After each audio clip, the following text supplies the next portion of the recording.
سامعین کرام، آپ سن رہے ہیں ایک پاکستانی جاسوس کی دلچسپ داستان جس کا نام ہے بھگوڑا۔ آپ سن رہے ہیں بھگوڑا کی قسط نمبر 12۔ مجھے امید ہے آپ کو میری یہ کاوش پسند آ رہی ہوگی۔ آپ نے اگر ابھی تک میرا چینل کہانی گھر سبسکرائب نہیں کیا تو ابھی میرے چینل کو سبسکرائب کر کے بیل نوٹیفیکیشن آن کر لیجئے تاکہ آنے والی ہر نئی کہانی کی اطلاع بر وقت آپ تک پہنچ سکے۔ وہ واقعی دھرمندر تھا۔ دروازے کو ہلکے سے کھٹکھٹاتے ہوئے وہ اندر آیا اور مستفسر ہوا، بی بی جی کھانا یہیں پر کھائیں گی یا اس ٹیبل پر لگا دو؟ شیتل نے قطع کلامی کرتے ہوئے اپنے سامنے دھری ٹیبل کی طرف اشارہ کیا۔ کھانا ہم دونوں نے خاموشی سے کھایا۔ کھانے کے بعد دھرمندر کے ہاتھ کی بنی ہوئی گرما گرم چائے پی کر ہم دونوں تازہ دم ہو گئے۔ کیا خیال ہے، آؤٹنگ کے لیے چلیں؟ اس نے کہا۔ میں جواباً بولا، لڑکی تمہارا کوئی پرزہ تو ڈھیلا نہیں ہے؟ میں چاروں طرف سے دشمنوں میں گھرا ہوا ہوں، اتنی آسانی سے ممبئی میں نہیں گھوم سکتا۔ تم نے البتہ جانا ہے تو چلی جاؤ، میں تو رات گئے ہی نکلوں گا، کیونکہ میں نے جن لوگوں سے ملاقاتیں کرنی ہیں ان کے دن سوتے ہیں اور راتیں جاگتی ہیں۔ وہ شرارتی لہجے میں مستفسر ہوئی، کیا کسی کوٹھے پر جانے کا ارادہ ہے؟ راتیں تو طوائفوں کی جاگتی اور دن سوتے ہیں۔ بکواس بند کرو، میری مراد جرائم پیشہ لوگوں سے ہے، اور تیری اطلاع کے لیے عرض کرتا چلوں کہ تمام جرائم پیشہ افراد ظلمت کی پیداوار ہوتے ہیں اور اندھیرے کو پسند کرتے ہیں۔ میں تو یوں ہی مذاق کر رہی تھی، آپ تو سنجیدہ ہو گئے۔ اچھا، اس مذاق وغیرہ کو چھوڑو اور مجھے سونے کا کمرہ دکھاؤ تاکہ میں تھوڑی دیر آرام کر لوں، رات کو شاید مجھے سونے کا موقع نہ ملے۔ ہاں آؤ میرے ساتھ، وہ کھڑی ہوتے ہوئے بولی اور میں اس کے ساتھ چل پڑا۔ وہ کافی پرتعیش خوابگاہ تھی۔ دیواروں کو ہلکا آسمانی رنگ دیا گیا تھا اور اسی کلر کے پردے کھڑکیوں اور دروازوں کے ساتھ لٹکائے گئے تھے۔ کمرے کے وسط میں پڑا ایک جہازی سائز کا ڈبل بیڈ جو چوکور کے بجائے گول تھا، اس پر آسمانی رنگ کی پھولدار چادر اور اسی کلر کا ایک خوبصورت گرم کمبل طے کیا ہوا پڑا تھا۔ واہ، میرے منہ سے بے ساختہ نکلا، اس کا مطلب ہے سیٹھ انکل اتنے بھی کنجوس نہیں۔ یہ خوابگاہ انہوں نے نہیں، میں نے سجائی ہے، وہ فخریہ لہجے میں بولی، اور اس کی وجہ سے ڈیڈی کی ڈانٹ بھی کھائی ہے۔ بہرحال بہت خوبصورت ہے، واقعی تمہارا انتخاب لاجواب ہے، میں تعریفی لہجے میں بولا۔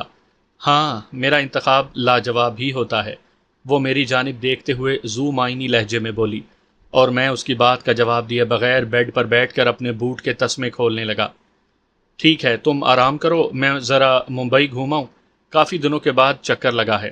میرے سر ہلانے پر وہ مجھے گہری نظروں سے دیکھتی خوابگاہ سے نکل گئی۔ نرم و ملائم بیڈ پر لیٹ کر میں نے آنکھیں بند کر لیں۔ راستے میں گاڑی کے اندر میں خاطر خواہ آرام نہیں کر سکتا تھا، یوں بھی سفر نام ہی تکلیف اور خواری کا ہے۔ تھوڑی دیر کے بعد ہی میں گہری نیند سو گیا تھا۔ میری آنکھ شیتل کے جگانے پر کھلی، اس کے ریشمی ہاتھوں کا لمس مجھے بہت اچھا لگا۔ سعدیہ بھی مجھے اسی طرح جگاتی تھی کہ اپنے ہاتھوں سے میرے بالوں میں کنگھی کرتی۔ شاید تمام محبت کرنے والی عورتوں کا اپنے مردوں کو جگانے کا یہی طریقہ کار ہوتا ہے۔ آ گئی ہو؟ میں نے آنکھیں کھولتے ہی پوچھا۔ تھوڑی دیر سونے نہیں دے سکتی تھی کیا؟ رات کے 10 بجنے والے ہیں جناب، وہ تیکھے لہجے میں بولی۔ اگر نہ جگاتی تو بعد میں مہاراج نے موڈ بنا لینا تھا کہ جگایا کیوں نہیں، میں نے کام جانا تھا۔ اچھا ٹھیک ہے، زیادہ تقریر جھاڑنے کی ضرورت نہیں، میں سلیپر اپنے پاؤں میں ڈال کر باتھ روم کا رخ کرتا ہوا بولا۔ ایک تو تم عورتوں کی زبان کو آرام نہیں آتا، اور وہ ہونٹ بھینچ کر خاموش ہو گئی۔ شاید اتنی محبت سے جگانے کے جواب میں اسے مجھ سے اس قسم کے رویے کی توقع نہیں تھی۔ ہوائی جے ضروریہ سے فارغ ہو کر میں کمرے میں داخل ہوا تو وہ ابھی تک اسی جگہ بیٹھی تھی۔ کچھ کھانے پینے کا بندوبست کرو، یہ کیا بت بنی بیٹھی ہو؟ میں مزاحیہ لہجے میں بولا۔ کھانا تیار ہے مسٹر عمر جان۔ تو پھر چلیں مسز عمر جان، وہ کھلکھلا کر میرا فکرہ پورا کرتے ہوئے بولی۔ نہیں جی مس ہری چرن داس صاحبہ، مجھ غریب کی اتنی قسمت کہاں کہ کسی سیٹھ زادی کو اپنا سکوں۔ اچھا کھانے کے لیے چلو، بڑی بھوک لگ رہی ہے، دوپہر کو بھی بس واجبی سا کھایا تھا، وہ مجھے کھانے والے کمرے کی طرف دھکیلتی ہوئی بولی۔ ڈائننگ ٹیبل کھانے کے مختلف لوازمات سے بھری پڑی تھی۔ وہ کسی محبت کرنے والی بیوی کی طرح مختلف ڈشیں اٹھا اٹھا کر میرے سامنے رکھتی چلی گئی، جن کو چکھنے سے ہی میرا پیٹ بھر گیا۔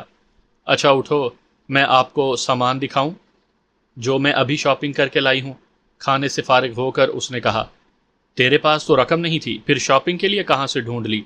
میں سیٹھ ہری چرن داس کی بیٹی ہوں، وہ فخریہ لہجے میں بولی، پیسے کا حصول میرے لیے کوئی مشکل کام نہیں۔ ویسے آپ کی اطلاع کے لیے بتاتی چلوں کہ ابھی میں نے ابو کے ایک دوست جس کو میں انکل کہتی ہوں ان سے 50,000 روپیہ ادھار لے کر آئی ہوں۔ ہاں یہ تو آپ نے بجا فرمایا، میں ٹھنڈی سانس لے کر بولا کہ سیٹھوں کے پاس کیا کمی، اور وہ مسکرا دی۔ اس نے زیادہ تر میرے لیے شاپنگ کی تھی، 3 3 پیس سوٹ، بوٹوں کے 2 3 جوڑے، سپورٹس شرٹس، جینز کی پتلونیں، ایک چمڑے کی سیاہ رنگ کی جیکٹ، شیو کا سامان، اور پتہ نہیں کیا کیا اٹھا لائی تھی۔ یہ کیا؟ میں اس سارے سامان کو حیرانی سے دیکھتے ہوئے بولا، میڈم میرا یہاں پر ساری عمر رہنے کا کوئی ارادہ نہیں، میں زیادہ سے زیادہ مزید 1 یا 2 دن رہوں گا۔ مجھے پتہ ہے، وہ سنجیدگی سے بولی، لیکن آپ اس سامان کو اپنے ساتھ تو لے جا سکتے ہیں نا۔ میرے جی میں آیا کہ اسے کہوں کہ میں خود کو سنبھال لوں گا یا اس سامان کو، مگر پھر اس کی آزردگی کے خیال سے خاموش رہا۔ اپنے لیے کیا لائی ہو؟ میرے لیے پہلے ہی اس کوٹھی میں کافی سامان بھرا پڑا ہے۔ اچھا ٹھیک ہے، ابھی تم آرام کر لو، میں ذرا باہر کا چکر لگاؤں۔ کس ٹائم تک واپس آ جاؤ گے؟ وہ مستفسر ہوئی۔ کچھ کہہ نہیں سکتا، بہرحال تم میرا انتظار نہ کرنا۔ آپ کا انتظار تو میں اپنی آخری سانس تک کروں گی، وہ ذو معنی لہجے میں بولی۔ میری مراد آج رات سے تھی۔ اگر میں آپ کو اپنی گاڑی میں مطلوبہ جگہ تک چھوڑاؤں؟ شکریہ، میں ٹیکسی میں چلا جاؤں گا۔ یہ کہہ کر میں نے کالی جینز اور سرخ سپورٹس شرٹ اٹھا کر باتھ روم کا رخ کیا۔ لباس تبدیل کر کے میں نے چمڑے کی کالی جیکٹ پہنی اور شیتل کو بائے کہہ کر کوٹھی سے باہر نکل آیا۔ فرلانگ بھر پیدل مارچ کے بعد ہی مجھے ٹیکسی مل گئی۔ کتھے جانا ہے جے بابو؟ یعنی کدھر جانا ہے بابو؟ سکھ ڈرائیور میرے ٹیکسی میں بیٹھتے ہی بولا۔ کسی اچھے اور بڑے جوئے خانے تک لے جاؤ۔ وہ ہنستے ہوئے بولا، تو سیدھا کہیں نا جگو دادا کے اڈے تک لے جاؤ۔ گڈ، سمجھدار ہو، میں نے بھی اسی کے انداز میں جواب دیا، اور اس کے ساتھ ہی دائیں بائیں کے مناظر کو غور سے دیکھنے لگا تاکہ واپس آنے میں کوئی پریشانی نہ ہو۔ ٹیکسی تقریباً پون گھنٹہ چلتی رہی، اور اس کے ساتھ اس سے بھی زیادہ تیز رفتاری سے سکھ ڈرائیور کی زبان چلتی رہی، لیکن میں سارے راستے اسے ہوں ہاں کر کے ٹرخاتا رہا۔ جب ٹیکسی ایک بہت بڑی عمارت کے سامنے رک گئی تو میں سمجھ گیا کہ وہی جگو دادا کا جوا خانہ تھا۔ عمارت کی پیشانی پر مون لائٹ ہوٹل لکھا ہوا جگمگا رہا تھا۔ کرایہ ادا کر کے میں پارکنگ لاٹ سے نکلا جس میں مختلف قسم کی قیمتی گاڑیاں پارک تھیں۔ میں سیدھا عمارت کے مین گیٹ کی طرف بڑھا۔ گیٹ پر کھڑا ایک معزز لباس میں غیر معزز شخص ہر آنے جانے والے کو غور سے دیکھ رہا تھا۔ عمارت کا حال لوگوں سے بھرا پڑا تھا۔ مختلف لوگوں کی آپس میں بات چیت کی آوازیں مکھیوں کی بھن بھناہٹ کی طرح سنائی دے رہی تھی۔ زیادہ تر لوگ ڈنر کر رہے تھے۔ میں نے ایک بیرے کو روک کر جوئے خانے کا راستہ پوچھا اور پھر اس کے بتائے ہوئے راستے کی طرف بڑھ گیا۔ جوا خانہ عمارت کے تہہ خانے میں بنایا گیا تھا، اس کے لیے مجھے سیڑھیاں اتر کر جانا پڑا۔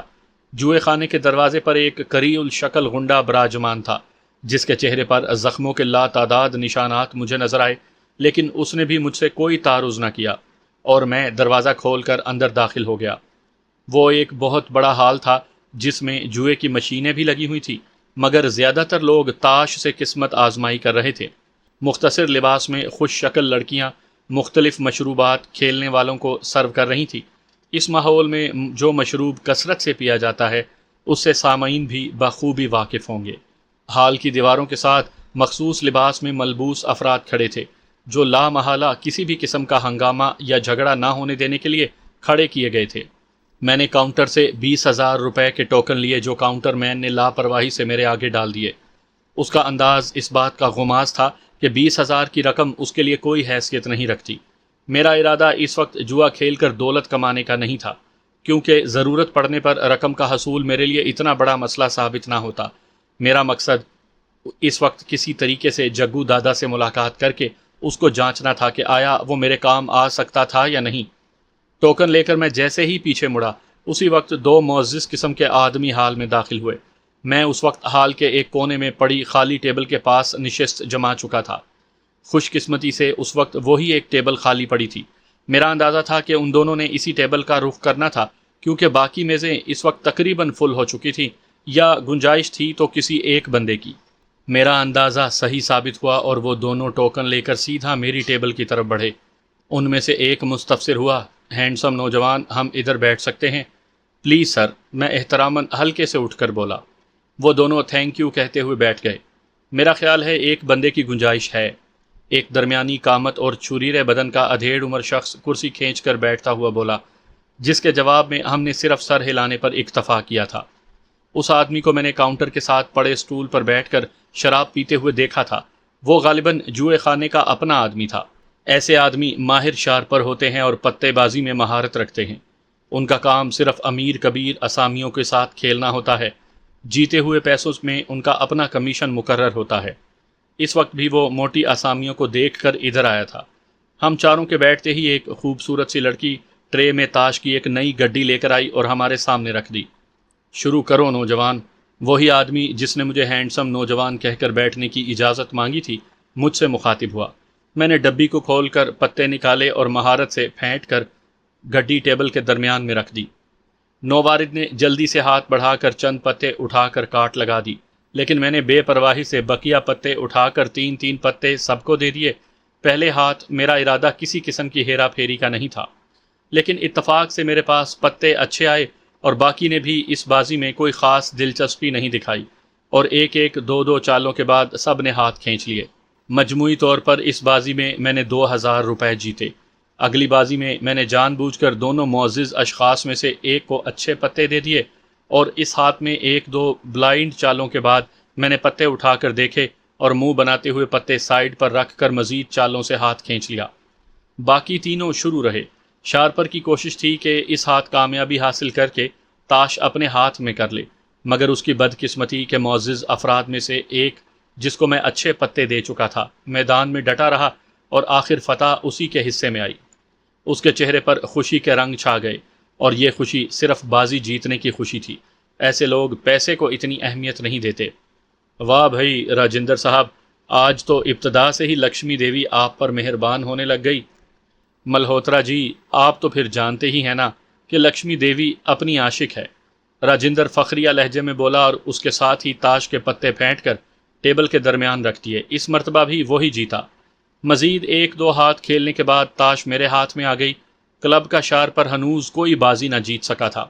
اس مرتبہ پتوں کے میرے ہاتھ میں آتے ہی میں نے اپنا کام شروع کر دیا، اور میرے سامنے ٹوکنوں کے ڈھیر میں اضافہ ہوتا چلا گیا۔ تیری شکل کی طرح تیری قسمت بھی خوبصورت ہے جوان، راجندر بولا۔ بس سیٹھ صاحب، کسی دن لکشمی دیوی مہربان ہو ہی جاتی ہے، میں انکساری سے بولا۔ جوئے خانے کا شارپر میرے جیتنے پر تل ملانے کے علاوہ کچھ نہیں کر سکتا تھا، لیکن میرے کھیلنے کا انداز ایسا تھا کہ میری پتے بازی نہیں پکڑی جا رہی تھی۔ عموماً شارپر تاش پھینٹتے وقت چند مخصوص پتے لگاتے ہیں، اس کے برعکس میں 52 کے 52 پتوں کو اپنی یادداشت میں رکھتا اور ہر بندے کے حوالے اپنی مرضی کے پتے کرتا تھا۔ تقریباً 40-50 ہزار روپے جیتنے کے بعد ایک گیم جان بوجھ کر میں ہار گیا تاکہ کسی کو میری پتے بازی میں شک نہ ہو سکے، اور اس دفعہ میں نے شارپر کو جیتنے کا موقع دیا تھا۔ اس بات میں بھی میرا مفاد پنہا تھا۔ تاش کے پتے ہاتھ میں آتے ہی شارپر نے بڑی مہارت سے پتے پھینٹے اور بانٹ دیے۔ میں اس کے ہاتھوں کی حرکات کو غور سے دیکھتا رہا۔ 1-2 چالیں سب نے بلائنڈ چلی، اور پھر جو اپنے پتے اٹھا کر دیکھتا گیا اس کے منہ پر رونق آتی گئی۔ خود میرے حوالے اس نے 3 بیگمیں کی تھی۔ اس کا مطلب ہے پہلے ہاتھ میں موصوف اپنا تمام نقصان پورا کرنے کے چکر میں ہے، میں نے دل میں سوچا، اور زیر لب مسکرا کر پتے سائیڈ پر کر لیے اور ہاتھ سر کے پیچھے باندھ کر بیٹھ گیا، جو اس بات کا اعلان تھا کہ میں اس بازی میں دستبردار ہو گیا ہوں۔ دونوں سیٹھ بڑے زوروں شوروں سے چالیں چلنے میں مصروف تھے۔ پھر نہ جانے سیٹھ راجندر کو کیا ہوا کہ اس نے پتے شو کروا دیے، اور یہ دیکھ کر اس کا منہ لٹک گیا کہ اس کے 3 بادشاہوں کے جواب میں شارپر نے 3 اکے اس کے سامنے رکھ دیے۔ اگلی بازی میں نے اپنے منصوبے پر عمل کرنا تھا، اس لیے میں شارپر کے ہاتھوں کی حرکت کو خوب غور سے دیکھتا رہا۔ جیسے ہی اس نے تاش پھینٹ کر ٹیبل کے درمیان رکھی، میں نے صرف اوپر والا پتا اٹھا کر کاٹ لگا دی۔ اس نے بڑی طنزیہ نظروں سے میری جانب دیکھا اور پھر تاش بانٹنے لگا۔ اس مرتبہ میرے ہاتھ 2 دہلے اور 1 نیلا آیا۔ مجھے پتا تھا کہ باقیوں کا بھی یہی حال ہوگا۔ 6-7 چالوں کے بعد ہی دونوں سیٹھوں نے اپنے ہاتھ پیچھے کھینچ لیے، لیکن ہم دونوں میدان میں ڈٹے رہے۔ میرے آگے پڑا ٹوکنوں کا ڈھیر زیادہ تر ٹیبل کے درمیان منتقل ہو چکا تھا۔ اس نے بھی مزید ٹوکن طلب کر لیے۔ ہم دونوں سے کوئی بھی پیچھے ہٹنے کے لیے تیار نہیں تھا۔ جب میں نے دیکھا کہ ٹیبل کے درمیان پڑا ہوا ڈھیر کافی بڑھ گیا ہے تو میں نے شو کا نعرہ لگا دیا، اور یہ دیکھ کر مجھے دھچکا سا لگا جب اس نے 3 اکے میرے سامنے رکھ دیے۔ ایک لمحے کے لیے میں گڑبڑا گیا۔ یہ کیسے ہو سکتا تھا؟ اس نے جو پتے لگائے تھے اور میں نے جو کاٹ لگائی تھی اس کے مطابق اس کے پاس 3 اکے آ ہی نہیں سکتے تھے۔ کوئی چکر ضرور تھا، میں نے اپنے ذہن پر زور دیا اور ایک جھماکے کے ساتھ میں بات کی تہہ تک پہنچ گیا۔ کیوں مسٹر، پریشان کیوں ہو گئے ہو؟ شارپر طنزیہ لہجے میں بولا۔ کیا شو کروانے کی ادائیگی کے بارے میں سوچ میں پڑ گئے ہو؟ بتاتا ہوں، میں نے ہاتھ بڑھا کر تاش کی گڈی پکڑتے ہوئے کہا اور جلدی جلدی پتے سیدھے کرنے لگا۔ یہ کیا کر رہے ہو؟ وہ گھبرا کر اٹھنے لگا، مگر اس وقت تک میں گڈی سے اپنے مطلوبہ پتے نکال چکا تھا۔ چاروں اکے ٹیبل پر سیدھے پڑے اس کا منہ چڑھا رہے تھے۔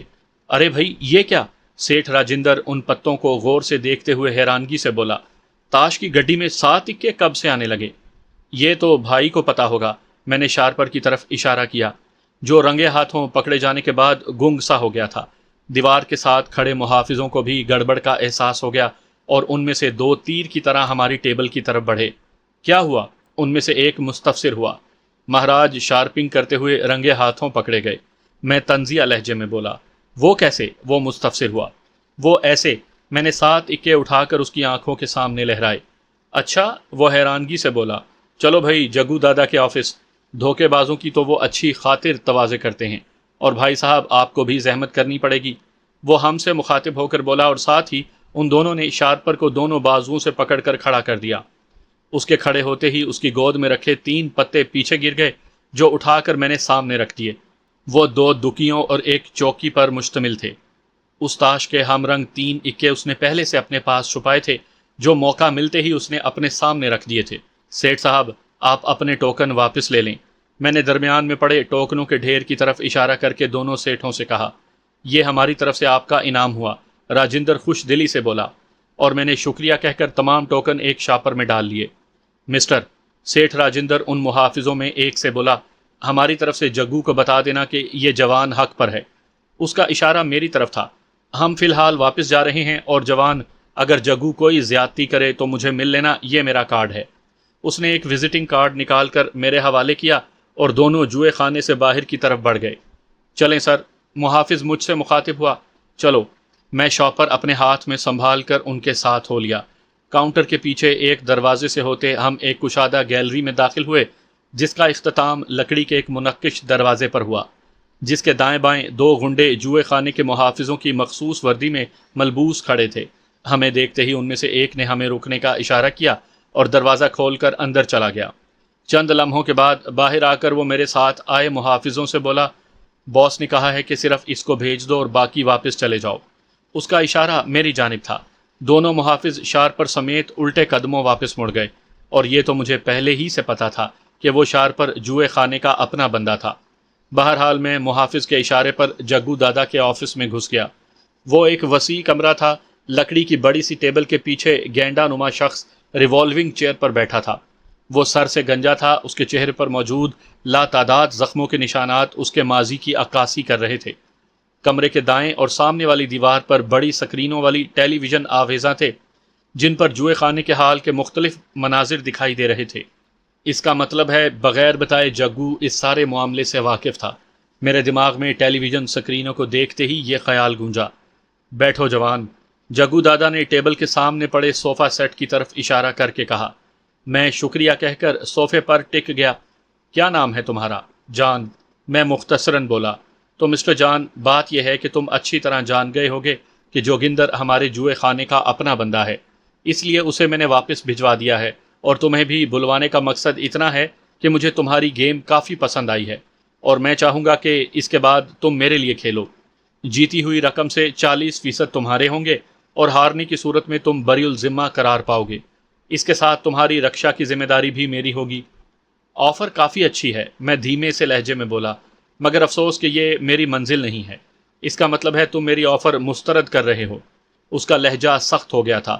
لیکن یاد رکھنا، یہ جرت تمہیں مہنگی پڑے گی۔ مہنگی؟ میں استہزائی انداز میں ہنسا۔ جگو دادا، میں ادھر تمہاری دھمکیاں سننے نہیں آیا، اپنے کسی مقصد سے آیا ہوں۔ کون سا مقصد؟ وہ مستفسر ہوا۔ ایک بندے کو غیر قانونی طور پر انڈیا سے باہر بھجوانا ہے۔ میں نے اپنے مقصد کی وضاحت کی۔ سوری مسٹر جان، یہ میری فیلڈ نہیں ہے۔ جگو دادا، آپ جیسی شخصیت ان فیلڈوں سے مبرا ہوتی ہے، میں نے اسے مکھن لگاتے ہوئے کہا۔ ٹھیک ہے، لیکن میں ایسا کام کیوں کرنے لگا؟ معاوضہ لے کر اگر آپ قتل کروا سکتے ہیں تو اس کام میں کیا مذائقہ ہے؟ میں نے اندھیرے میں تیر چھوڑا۔ میری بات سن کر وہ ایک مرتبہ تو سیدھا ہو کر بیٹھا اور پھر کھردرے لہجے میں بولا، جوان تم بہت بڑی بات کر رہے ہو اور میرا خیال ہے کہ اس کا ثبوت تم پیش نہیں کر سکو گے، اور سنی سنائی باتیں حقیقت نہیں ہوتی۔ جگو دادا، میں نے تو برسبیل تذکرہ ایک بات کر دی ہے، میرا مقصد آپ کو مجرم ثابت کرنا نہیں۔ بہرحال چھوڑو اس موضوع کو۔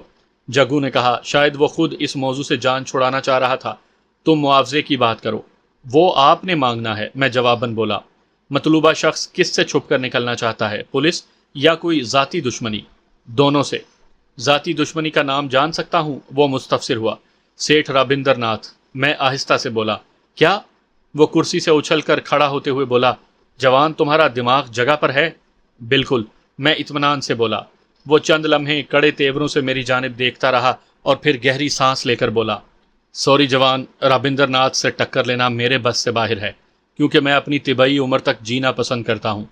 جگو دادا، آپ کی شخصیت کے ساتھ یہ الفاظ میل نہیں کھاتے۔ تم جو بھی سمجھو، وہ حتمی لہجے میں بولا۔ میں سیٹھ رابندر ناتھ کے خلاف کسی کام میں ہاتھ نہیں ڈال سکتا۔ تم سیٹھ رابندر ناتھ سے میری دشمنی کی وجہ جاننے کی کوشش نہیں کرو گے؟ بالک، تم بہت کم عمر ہو اور اتنی بڑی بڑی باتیں کر رہے ہو۔ سیٹھ رابندر ناتھ کو کہنا کہ اگر جگو دادا کو جانچنا بھی تھا تو کسی با اثر شخصیت کو بھیجتا، کسی کالج کے لونڈے کو میں کیوں کر رابندر ناتھ کا دشمن سمجھ سکتا ہوں۔ اور یہ بھی جان لو کہ تاش کی گیم اور زندگی کے کھیل میں بہت زیادہ فرق ہے۔ انسان کی ساری چالیں دھری کی دھری رہ جاتی ہیں۔ مجھے پتا چل گیا کہ جگو دادا مجھے رابندر ناتھ کا بھیجا ہوا کوئی بندہ سمجھ رہا ہے جو اسے آزمانے کے لیے آیا تھا۔ میں نے اسے اپنی پہچان کروانے میں قباحت نہ سمجھی، یوں بھی اس ملک سے نکلنے کے لیے مجھے اپنی شناخت ظاہر کرنی پڑتی۔ جگو دادا، میرا نام عمر جان کمانڈو ہے اور رابندر ناتھ سے میری دشمنی کی وجہ ہے شیش ناگ، جو اپنے بھائی کوبرے کی موت کا بدلہ مجھ سے لینا چاہتا ہے۔ تم عمر جان ہو؟ ہاں، واقعی تم وہی ہو۔ میں بھی کہوں، تم کیوں جانے پہچانے سے لگ رہے ہو؟ کلین شیو کروا کے تمہاری شکل کافی بدل گئی ہے۔ ان بے وقوفوں کو تمہاری کلین شیو کی تصویر بھی جاری کرنی چاہیے تھی۔ ابھی تو اگر تم سر گنجا کروا لو تو بالکل ہی نہ پہچانے جاؤ۔ بہرحال عمر جان صاحب، اب بھی میں اپنی بات پر قائم ہوں۔ رابندر ناتھ سے ٹکر لینا میرے بس سے باہر ہے۔ البتہ ایک نصیحت تمہیں کرتا چلوں کہ یوں ہر کسی کے سامنے اپنی شناخت ظاہر نہ کرو۔ تمہاری جانکاری دینے والے کے لیے 1,00,000 کا اعلان اخبارات میں شائع ہو چکا ہے۔ مشورے کا شکریہ، میں رکھائی سے بولا۔ ویسے مجھے آپ سے مل کر بہت مایوسی ہوئی ہے۔ جس طرح نام سنا تھا اس طرح آپ نظر نہیں آ رہے۔ بہرحال شکریہ۔ میں صوفے سے اٹھ کر کھڑا ہو گیا۔ جانو صاحب بیٹھو، جگو دادا بے تکلفی سے بولا۔ کچھ چائے پانی تو ہو جائے اور اتنی جلدی مایوس نہ ہو۔ میں تمہارے مسئلے پر غور کروں گا، شاید کوئی حل سوجھ جائے۔ اس کی امید افزا بات سن کر میں ایک دفعہ پھر بیٹھ گیا۔ شاید میری مسلسل تعریفوں نے اس کے دل میں کوئی نرم گوشہ پیدا کر دیا تھا۔ جگو دادا، آپ مجھے چوری چھپے ہی انڈیا سے باہر نکالیں گے نا؟ تو جس طرح آپ پولیس کو بے خبر رکھیں گے اس طرح رابندر ناتھ کو بھی تو اندھیرے میں رکھ سکتے ہیں۔ اس کو اندھیرے میں رکھنا بہت مشکل ہے جوان، وہ گہری سوچ میں ڈوبتے ہوئے بولا۔ دیکھو جگو دادا، اگر اس کو پتہ چل گیا تو آپ یہ کہہ کر بری الذمہ ہو سکتے ہیں کہ آپ میری اور اس کی دشمنی سے ناواقف تھے۔ مجھے ایک دفعہ پھر امید کی کرن نظر آئی اور میں نے زوروں شوروں سے دلائل دینا شروع کر دیے۔ نہیں، وہ انکار میں سر ہلاتے ہوئے بولا۔ شیش ناگ انڈر گراؤنڈ حلقوں میں یہ اعلان کر چکا ہے کہ جانو کمانڈو کو انڈیا سے باہر نکالنے والا رابندر ناتھ کا دشمن تصور کیا جائے گا، اور شیش ناگ کے منہ میں رابندر ناتھ کی ہی زبان ہے۔ وہ شیش ناگ کو اپنے بیٹے کی طرح چاہتا ہے، یوں بھی خبیث حقیقی اولاد سے محروم ہے۔ ایک لے پالک بیٹی اور دوسرا شیش ناگ ہے جن کو وہ اپنے بچوں کی طرح چاہتا ہے۔ اس کا مطلب ہے میرے مسئلے پر غور کرنے سے آپ کی مراد فقط مجھ کو ٹالنا ہے۔ میں صوفے پر ٹیک لگائے ہوئے مایوسی سے بولا۔ جانو، جرائم کی دنیا میں طاقت کا قانون رائج ہے۔ عرف عام میں کیا کہتے ہیں؟ جس کی لاٹھی اس کی بھینس۔ ہر کمزور کو طاقتور کی ہاں میں ہاں بھی ملانی پڑتی ہے اور اپنے مفادات کو بھی نظر انداز نہیں کیا جا سکتا۔ میں تجھے انڈیا سے باہر نکلنے میں ضرور مدد دوں گا، کیونکہ رابندر ناتھ کی وجہ سے میں اپنا کاروبار ٹھپ نہیں کر سکتا۔ البتہ سامنے میں خود نہیں آؤں گا۔ باقی میں یہ تو نہیں کہتا کہ میں تمہیں 100% حفاظت سے تیرے ملک پہنچوا دوں گا، کیونکہ اس میں 20-25% ناکامی کے بھی چانس ہیں۔ ویسے بھی جرائم کی دنیا میں کسی بھی کام کی گارنٹی 100% نہیں دی جا سکتی۔ شکریہ جگو دادا، میں ممنونیت سے بولا۔ ابھی اگر معاوضہ بھی طے ہو جاتا۔ ضرور، یہ تو اس کاروبار کا پہلا اصول ہے۔ اس نے ریوالونگ چیئر کو اپنی پشت کی طرف موجود دیوار کی جانب گھماتے ہوئے کہا، میں اس کام کے سلسلے میں 15 لاکھ روپے لوں گا، 10 لاکھ پہلے اور 5 کام ہو جانے کے بعد۔ جگو دادا، 10 لاکھ دوں گا، 5 کام سے پہلے اور 5 کام کے بعد، میں نے جواباً کہا۔ اس نے ریوالونگ چیئر کو ایک مرتبہ پھر گھما کر سیدھا کیا اور 1-2 لمحے میری آنکھوں میں جھانک کر کچھ سوچا اور پھر بآواز بلند بولا، ڈن۔ جواباً میں ایک گہری سانس لے کر رہ گیا۔ ابھی کیا چلے گا، ٹھنڈا یا گرم؟ وہ مستفسر ہوا۔ صرف چائے، کھانا میں کھا کے آیا ہوں۔ اس نے گھنٹی بجا کر ملازم کو بلایا اور چائے لانے کو کہا۔ ویسے اس جگہ چائے کچھ معیوب سی لگتی ہے۔ ملازم کے جانے کے بعد جگو دادا مسکراتا ہوا بولا، ہاں یہ تو ہے۔ میں نے اسبات میں سر ہلایا۔ جانو صاحب، آپ کو دیکھ کر یقین نہیں آتا کہ آپ خالی ہاتھوں کوبرے کے ساتھ لڑ کر اسے ہلاک کر چکے ہیں۔ اس بارے میں تو میں خود بھی حیران ہوں، میں انکساری سے بولا۔ بس کمبخت کی موت آئی تھی، ورنہ لڑاکا تو وہ بہت اچھا تھا۔ یہ تو خیر آپ کی انکساری ہے، ورنہ عینی شاہد دلیر سنگھ نے اس لڑائی کا احوال تفصیل سے اخبار والوں کے سامنے بیان کیا ہے۔ اس کے مطابق کوبرا اتفاقی طور پر ہلاک نہیں ہوا، بلکہ عمر جان کمانڈو بجا طور پر کوبرے سے اچھا فائٹر تھا۔ تفصیل بتلاتے ہوئے اس نے کہا کہ ابتدا میں کوبرے نے جارحانہ انداز اپنایا، مگر اس کے بعد کوبرے کی فائٹ زیادہ تر دفاعی رہی۔ جانو آخر تک کوبرے پر حاوی رہا اور لڑائی کا نتیجہ ہم سب کے سامنے ہے۔ اصل میں بہت سے ایسے واقعات بھی مجھ سے منسوب کیے جا رہے ہیں جن سے میرا دور کا بھی واسطہ نہیں۔ اسی طرح دلیر سنگھ نے بھی میرے ساتھ گزرے ہوئے روز اور شب خوب مرچ مسالہ لگا کر اخبار والوں کے سامنے بیان کیے، ورنہ اگر حقیقت دیکھی جائے تو اس کے بالکل برعکس ہوگی۔ جانو صاحب، تیری یہی باتیں تیرے کردار کی عکاسی کرتی ہیں۔ تم جتنا بھی خود کو چھپاؤ، تیرے اندر جو صلاحیتیں ہیں وہ خود بخود سامنے آئیں گی۔ مشہور کہاوت تو نے سنی ہوگی کہ شیر کبھی یہ نہیں کہتا کہ وہ شیر ہے، وہ عمل سے دکھاتا ہے کہ وہ شیر ہے۔ جگو دادا، آپ بھی اخبارات میں میرے متعلق الٹی سیدھی خبریں پڑھ کر متاثر ہو گئے؟ نہیں، اس نے نفی میں سر ہلایا۔ متاثر تو میں تم سے ملنے کے بعد ہوا ہوں، اور صرف تمہاری شخصیت کو دیکھتے ہوئے میں نے رابندر ناتھ سے مخالفت کا خطرہ مول لینے کی کوشش کی ہے۔ دھنیہ واد جگو صاحب، میں اس کا شکریہ ادا کرتا ہوا بولا۔ اسی وقت ملازم بھی چائے لے کر آ گیا۔ چائے پی کر میں نے جگو دادا سے رخصت چاہی۔ جانو صاحب، مجھے ملنے کے لیے خود نہ آنا، بلکہ یہ میرا فون نمبر ہے، اس پر رابطہ کرنا اور اپنا نام آکاش بتانا۔ ٹھیک ہے جگو صاحب، میں نے اس سے فون نمبر والا کاغذ لے کر اپنی جیب میں ڈالتے ہوئے کہا اور ٹوکنوں کا شاپر اٹھا کر اس کے دفتر سے نکل آیا۔ حال میں جوا اسی زوروں شوروں سے شروع تھا۔ میں نے کاؤنٹر پر جا کر ٹوکن جمع کروائے تو اس نے مجھے 2-3 بڑے نوٹوں کی گڈیاں تھما دیں۔ مجموعی طور پر وہ 1.5 لاکھ کے قریب رقم تھی۔ رقم کوٹ کی اندرونی جیبوں میں منتقل کر کے میں جوئے خانے سے باہر نکل آیا۔ ہوٹل کے حال کی رونق مان پڑ گئی تھی۔ میں جیسے ہی ہوٹل سے باہر نکلا، اچانک 2 افراد جو مجھ سے آگے چل رہے تھے تیزی کے ساتھ میرے دائیں بائیں ہو گئے۔ دونوں نے ہاتھوں میں پستول پکڑے ہوئے تھے جو انہوں نے میرے دونوں پہلوؤں میں گھسیڑ دیے۔ اسی طرح آرام سے چلتے رہو ورنہ جسم میں روشن دان بنا دوں گا، ان میں سے ایک غرا کر بولا۔ میں ذہنی طور پر اس قسم کے کسی حادثے کے لیے تیار نہیں تھا۔ یہ کون ہو سکتے تھے؟ کیا جگو دادا کے آدمی یا پھر چور اچکے؟ میرا ذہن کسی ایک خیال پر منطبق نہ ہو سکا۔ وہ مجھے لیے پارکنگ ایریا کی سائڈ سے گزرتے ہوئے ایک ویران گلی میں داخل ہوئے۔ میرے ساتھ لگ کر چلتے ہوئے انہیں بہرحال اتنی دیر گزر چکی تھی کہ وہ لاشعوری طور پر مجھ سے غافل ہو گئے تھے۔ ان کے گمان کے مطابق میں مزاحمت کی کوشش نہ کرتے ہوئے خود کو ان کے حوالے کر چکا تھا۔ ان کا ارادہ لازماً ویران گلی میں تھوڑا سا آگے جا کر مجھے لوٹنے کا تھا۔ انہوں نے غالباً مجھے کاؤنٹر سے رقم وصول کرتے دیکھا تھا، جس کے بعد ان کی نیت خراب ہوئی تھی۔ ویران گلی میں گھستے ہی میں نے ایکشن میں آنے کا فیصلہ کیا اور ایک جھٹکے سے پیچھے ہو کر میں نے اپنے دونوں ہاتھ ان کے پستولوں والے ہاتھ پر ہتھوڑے کے انداز میں مارے۔ دونوں کے منہ سے بے ساختہ اوف کی آوازیں نکلی تھی اور ان کے پستول ان کے ہاتھ سے چھوٹ کر گلی کے پختہ فرش پر گر پڑے۔ وہ دونوں جلدی سے پستول اٹھانے کے لیے جھکے، مگر ایک کی ٹھوڑی میں اپنا گھٹنا مارتے ہوئے دوسرے کی گدی پر میں نے کھڑی ہتھیلی کا وار کیا اور دونوں اوغ کی آواز کے ساتھ نیچے ڈھیر ہو گئے۔ میں دائیں بائیں دیکھ کر ان کی تلاشی لینے کے لیے جھکا، مگر اسی وقت گلی کے سرے سے چند آدمیوں کے دوڑنے کی آواز آئی اور اس سے پہلے کہ میں اس آواز کا سبب جان کر کوئی حرکت کرتا، وہ دوڑتے ہوئے میرے سر پر پہنچ گئے تھے۔ وہ تمام کے تمام مسلح تھے اور ان کے جسموں پر موجود لباس سے آسانی سے پتہ چل رہا تھا کہ وہ جگو دادا کے آدمی تھے۔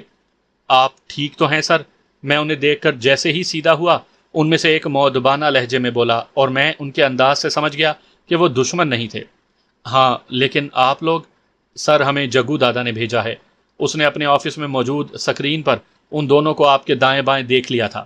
یہ دونوں ممبئی کے مشہور اچکے ہیں، انہیں پہچانتے ہی انہوں نے مجھے 4 آدمیوں کے ساتھ آپ کے پیچھے بھیجا تاکہ ان سے آپ کی خلاصی کروا سکیں، لیکن میرا خیال ہے آپ کو ہماری مدد کی بالکل ہی ضرورت نہیں تھی۔ آخری فقرہ اس نے مسکرا کر ادا کیا تھا۔ اس کی بات سن کر میرے سر سے ایک بہت بڑا بوجھ ہٹ گیا تھا۔ میری طرف سے جگو دادا کا شکریہ ادا کر دینا، میں نے کہا، اور ان نمونوں کو بھی سنبھال لو۔ میں چلا۔ اگر سر ہم آپ نو تھینکس، میں قطع کلامی کرتے ہوئے بولا، میں چلا جاؤں گا، اور وہ سر ہلاتے ہوئے ان پر جھک گئے، جبکہ میں گلی سے نکل کر روڈ پر آ گیا۔ روڈ پر نکلتے ہی میری نظر سامنے سے گزرتی ہوئی ٹیکسی پر پڑی۔ میں نے اسے ہاتھ دے کر روکا اور شیتل کے مکان کے سامنے موجود ایک مشہور بلڈنگ کا نام بتا کر بیٹھ گیا۔ ٹریفک کم ہونے کی وجہ سے ٹیکسی نے مجھے 25 منٹ میں وہاں پہنچا دیا۔ کرایہ ادا کر کے میں شیتل کے مکان کی جانب چل پڑا۔ صبح کے 5 بج رہے تھے جب میں نے گیٹ پر جا کر دستک دی۔ دوسری تیسری دستک پر دھرمندر بابا نے اٹھ کر دروازہ کھولا۔ میں اس سے معذرت کرتا ہوا اندر داخل ہوا۔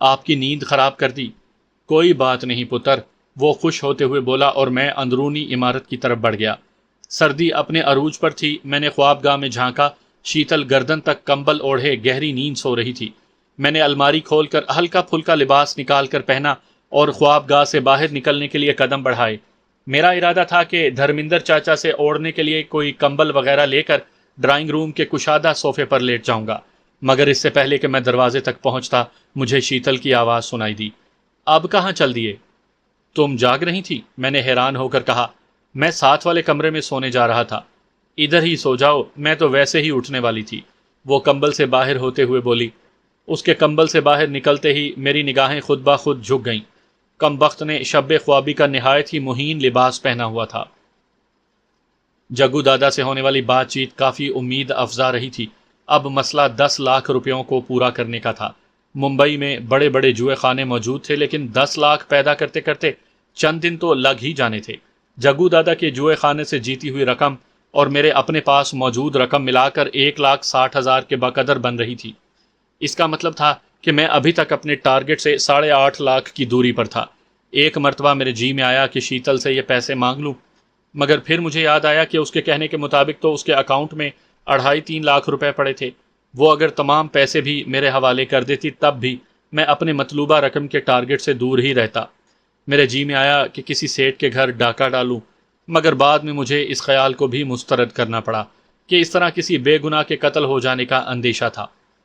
گو جوا کھیلنا بھی بہت بڑا گناہ تھا، مگر اس میں کسی بے گناہ کی ذات ملوث نہیں ہوتی تھی۔ میں اسی ادھیڑ بن میں مگن تھا کہ مجھے شیتل کی آواز سنائی دی۔ سو گئے کیا؟ وہ میرے ساتھ بیٹھی پوچھ رہی تھی۔ ہاں تم جاؤ تاکہ میں سو سکوں، میں نے کہا۔ کوئی سونا وغیرہ نہیں ہے، شرافت سے اٹھ کر تیار ہو جاؤ، آج لنچ باہر کریں گے۔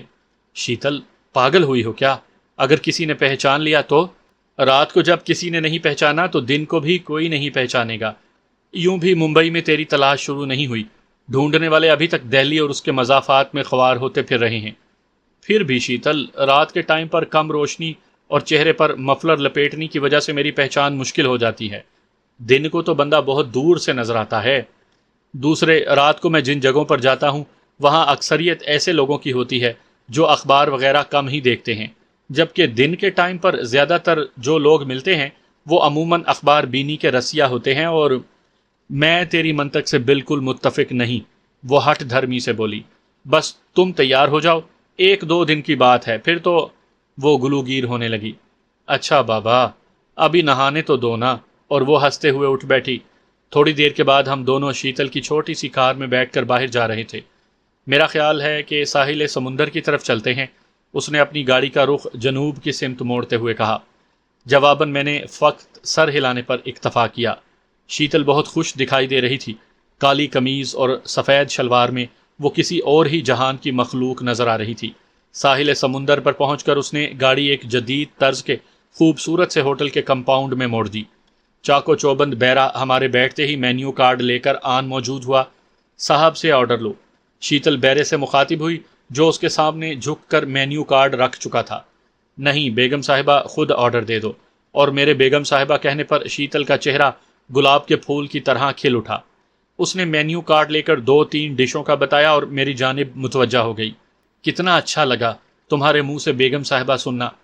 جس کی بیگم بنو گی نا، وہ اس سے بھی زیادہ اچھے انداز میں پکارے گا۔ مثلاً منع کی ماں۔ بکو مت، وہ قطع کلامی کرتے ہوئے خفگی سے بولی۔ تمہارے علاوہ میں نے کسی سے بھی شادی نہیں کرنی۔ کیوں؟ مجھ میں ایسے کون سے سرخاب کے پر لگے ہیں جو کسی اور مرد میں نہیں ہو سکتے؟ تم اپنے ارد گرد نگاہ تو دوڑاؤ، شاید مجھ سے بھی کئی گنا زیادہ ہینڈسم، خوبصورت اور قد آور جوان تجھے اپنے مذہب میں مل جائیں گے، جو تیری محبت کا جواب تجھ سے بڑھ کر چاہت سے دیں گے۔ کیوں 22 سال کی زندگی میں نے آنکھیں بند کر کے گزاری ہے کیا؟ وہ جھلاتے ہوئے بولی۔ اس معاشرے اور ملک میں رہی ہوں، اگر تیرے جیسا کوئی ہوتا تو نظر نہ آ جاتا۔ اچھا بیرا آ رہا ہے، فی الحال خاموش رہو۔ میں نے بیرے کو کھانے والے برتنوں سمیت آتے دیکھ کر آہستہ سے کہا۔ کیوں خاموش رہوں؟ ڈرتی ہوں کسی سے؟ اس کا انداز بالکل نک چڑی بیوی کا سا تھا۔ بیرا بھی کھانے والے برتن ٹیبل پر سجاتے ہوئے زیر لب مسکرا دیا تھا۔ میں اس کی بات کا جواب دینے کے بجائے کھانے کی طرف متوجہ ہو گیا۔ کھانا واقعی بہت لذیذ بنا ہوا تھا۔ کھانے کے بعد ہم نے چائے پی اور پھر بل پے کر کے باہر نکل آئے۔ ہوٹل کے دروازے سے نکلتے وقت سامنے سے آتا ہوا ایک شخص اچانک ٹھٹک کر رکا۔ میرے دل کی دھڑکن ایک لمحے کے لیے تیز ہوئی کہ شاید اس نے مجھے پہچان لیا ہے، مگر پھر اسے اپنی جیبیں ٹٹولتے دیکھ کر میں نے اطمینان کی سانس لی۔ اس سے شاید گاڑی کی چابی یا بٹوا کہیں گم ہوا تھا۔ اب کہاں چلیں؟ شیتل نے ڈرائیونگ سیٹ پر بیٹھ کر پوچھا۔ جہاں سرکار کا جی چاہے، میں مؤدبانہ لہجے میں بولا۔ میرے انداز پر وہ بے ساختہ کہکہا لگا کر مسکرا پڑی۔ وہاں سے ہم سیدھے سمندر کی نسبتاً ویران ساحل پر پہنچ گئے۔ یہ کہاں لے آئی ہو؟ میں گاڑی سے نیچے اترتا ہوا بولا۔ اپنے خوابوں کی جنت میں۔ وہ جیسے کھلی آنکھوں خواب دیکھتے ہوئے بولی۔ میرا جی چاہتا ہے کہ سنسار کے اس گوشے میں چلی جاؤں جہاں کوئی نہ ہو، صرف میرا اور تمہارا ساتھ ہو۔ اگر میں کہوں کہ تم پاگل ہو تو؟ میں نے اس کی تقلید میں اپنے جوتے اور جرابیں اتار کر ننگے پیر ٹھنڈی ریت پر چلتے ہوئے کہا۔ ایک ہمی کو پاگل کہنا کوئی بڑا الزام نہیں، دنیا والے دل والوں کو اور بہت کچھ کہتے ہیں۔ اس نے ہلکے سے رد و بدل کے ساتھ شعر پڑھ کر میری بات کا جواب دیا۔ میں الزام نہیں دے رہا، حقیقت بیان کر رہا ہوں۔ جان، یہ سبھی محبت کرنے والوں کو لوگ پاگل کیوں سمجھتے ہیں؟ لوگ تو انہیں پاگل نہیں سمجھتے، میں سنجیدہ ہوتا ہوا بولا۔ تو پھر؟ وہ مستفسر ہوئی۔ وہ اصل میں ہوتے ہی پاگل ہیں، لوگوں کے سمجھنے نہ سمجھنے سے کیا ہوتا ہے؟ جان کے بچے باز آ جاؤ، وہ مکہ تانتے ہوئے بولی۔ 2 فیکٹریوں کے مالک سیٹھ کی اکلوتی بیٹی ایک ایسے شخص کی محبت میں مبتلا ہو جائے جو اس کے ملک کی نظر میں مجرم ہے، پاگل پن نہیں تو اور کیا ہے؟ جبکہ اس شخص میں صرف اتنی خوبی ہے کہ وہ قد میں لمبا ہے۔ حالانکہ اس سے بہتر تھا کہ تم کسی زرافے سے محبت کر لیتی۔ تم باز نہیں آؤ گے؟ وہ مجھے پکڑنے کے لیے میری طرف دوڑی اور میں الٹے قدموں پیچھے بھاگا۔ اچانک مجھے اس سمت سے کہ جس طرف سے ہم آئے تھے 3 گاڑیاں آتی دکھائی دی۔ میں ٹھٹک کر رک گیا۔ کیا ہوا جان؟ مجھے حیرانی سے گاڑیوں کی سمت دیکھ کر وہ پریشانی سے بولی۔ 3 گاڑیاں ہماری طرف آ رہی ہیں۔ تو کیا ہوا؟ وہ بے فکری سے بولی۔ ہوں گے کوئی پکنک منانے والے، مگر میں اس کی بات کا جواب دیے بغیر گاڑیوں کی سمت دیکھتا رہا۔ کم آن جان، وہ میرے بازو سے پکڑ کر کھینچتے ہوئے بولی۔ تم تو خواہ پریشان ہو گئے۔ اس وقت 3 گاڑیاں ہماری کار کے ساتھ آ کر رک گئیں اور پھر ان میں سے 13-14 افراد نیچے اترے۔ سب سے آگے ایک لمبے قد اور سڈول جسم کا نوجوان تھا جس کے دونوں ہاتھ خالی تھے، جبکہ اس کے پیچھے چلنے والے تمام افراد نے مختلف ہتھیار پکڑے ہوئے تھے۔ مجھے شبہ ہوا کہ وہ کوئی اچکوں کا گروہ تھا جو اکیلے جوڑے کو دیکھ کر لوٹنے آ رہے تھے۔ اس طرح کی وارداتیں ممبئی میں معمول کی بات ہے، لیکن سب سے آگے چلنے والے نوجوان کا انداز بالکل معمولی نہیں تھا۔